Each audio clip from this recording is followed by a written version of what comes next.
Joyeux Noël, bonne année, bonjour à vous, bienvenue une fois de plus. Comment gérer son alimentation un lendemain de fête?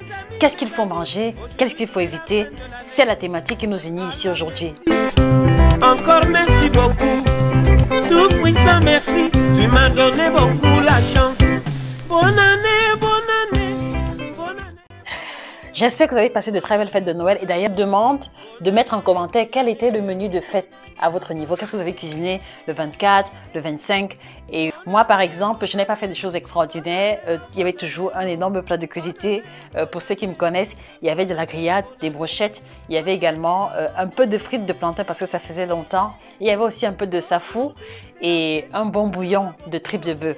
Donc voilà ce que moi j'ai fait durant la période des fêtes. Et évidemment, il y avait du vin rouge parce que Josica sans vin rouge, ça ne marche pas. En tout cas, pour ceux qui me connaissent, il y avait du vin rouge à table. Voilà. Alors, qu'est-ce qu'il faut manger un lendemain de fête? Le premier élément que je veux vous faire comprendre, c'est qu'il n'y a pas de règle standard concernant un repas de lendemain de fête. Mais ce que je veux pouvoir vous inviter à comprendre ou alors à retenir, c'est que tout va dépendre de ce que vous avez cuisiné le jour J de la fête. C'est pour ça que je vous ai posé la question. Donc, qu'est-ce que vous avez cuisiné le 24, le 25? Mettez les différentes réponses en commentaire. Et en fait, si vous voulez, en fonction de la densité énergétique du repas, on va décider si oui ou non on reconduit le repas le lendemain ou pas. Parce que je sais que vous êtes fatigué un lendemain de fête, je sais qu'il y a beaucoup de vaisselle, je sais qu'il y a plein de choses qu'il faut régler, je sais qu'on s'est couché très tard et donc aussi le lever a été tard, on n'a pas forcément envie d'aller à la cuisine. Donc si vous voulez, ce qu'il faut cuisiner le lendemain de fête va dépendre de ce que vous avez mangé la veille. Donc si par exemple vous avez cuisiné un bouillon de poisson, un bouillon de viande, une sauce tomate ou alors une sauce à base de légumes sautés sans arachides ni trop de matière grasse à l'intérieur, alors oui, vous pouvez reconduire un pareil repas le lendemain des fêtes. Surtout si vous savez que vous n'avez pas commis d'écart le 23, le 24, le 25. Ça, c'est le premier cas de figure. Alors maintenant, si vous avez fait du ntoubé comme du plantain pilé, du foutou, couscous manioc sauce pistache, du ndolé, du mets de graines de courge, vous avez fait les frites de plantain, poulet frit, poisson frit et vous vous êtes servi vraiment à volonté. Alors attention, au moment où il va falloir penser ces repas autrement un lendemain de fête. Pourquoi? Parce que à la base, ce que vous avez mangé le jour J de la fête était déjà vraiment dense énergétiquement parlant. Donc, il ne faut pas cumuler la surconsommation calorifique sur plusieurs jours parce que c'est ça qui va conduire à la prise de poids. Donc, si vous êtes conscient que le 24, vous avez mangé beaucoup de croquettes, beaucoup de cakes, les crêpes, vous êtes sorti, vous avez bu du champagne, du whisky sans trop contrôler les quantités parce que vous voulez vous faire plaisir et c'est votre droit le plus absolu. Mais il faut que vous vous rappeliez que à partir du 26, le 27, voilà, vous devez garder à l'esprit que ah tiens, j'ai fait les écarts il y a 3-4 jours. Si je continue comme ça, c'est les kilos en plus qui m'attendent en début d'année. Et comme vous ne voulez pas vous retrouver avec des kilos en plus,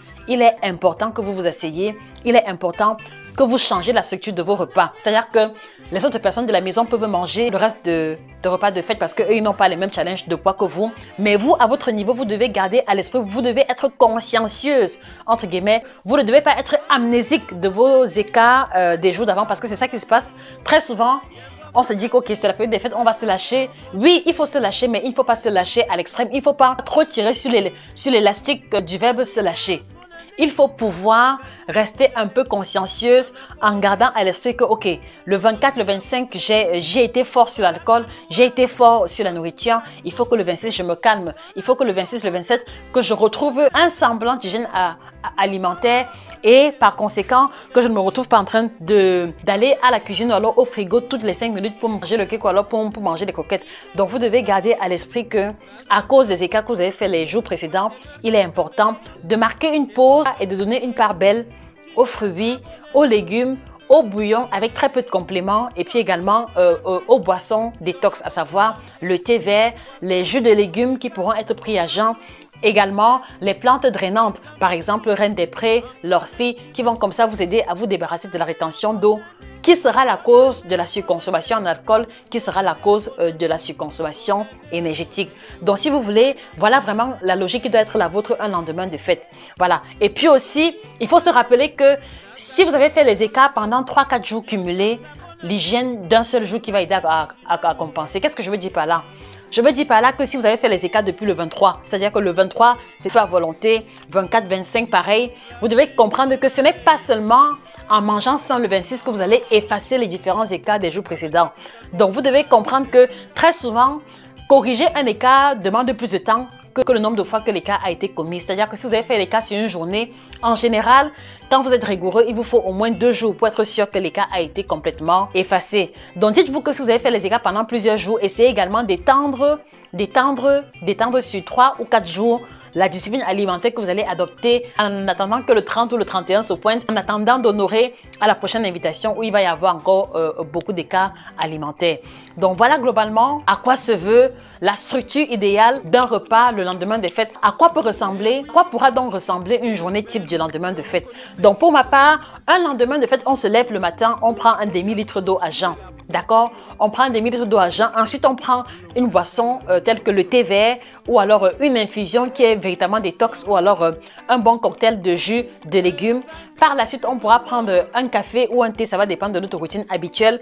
Et ensuite, maintenant, on ne tombe pas sur la nourriture, on ne tombe pas sur le pain, on ne tombe pas sur le petit déjeuner classique, surtout si on a trop mangé, si on a mangé lourdement la veille. On va prendre un bol de fruits pour aider comme ça au tractus gastro-intestinal de se reposer et également de recevoir les fibres, de recevoir du liquide qui va comme ça aider à relancer la digestion. Parce que sinon, vous allez vous retrouver en train d'accumuler et de vous retrouver constipé ou ballonné. Donc, on marque une pause en buvant de l'eau, en prenant une boisson détox, en prenant un jus de légumes, ensuite un café et ensuite un bol de fruits. Donc, faites l'effort de résumer votre petit déjeuner un lendemain de fête à un bol de fruits.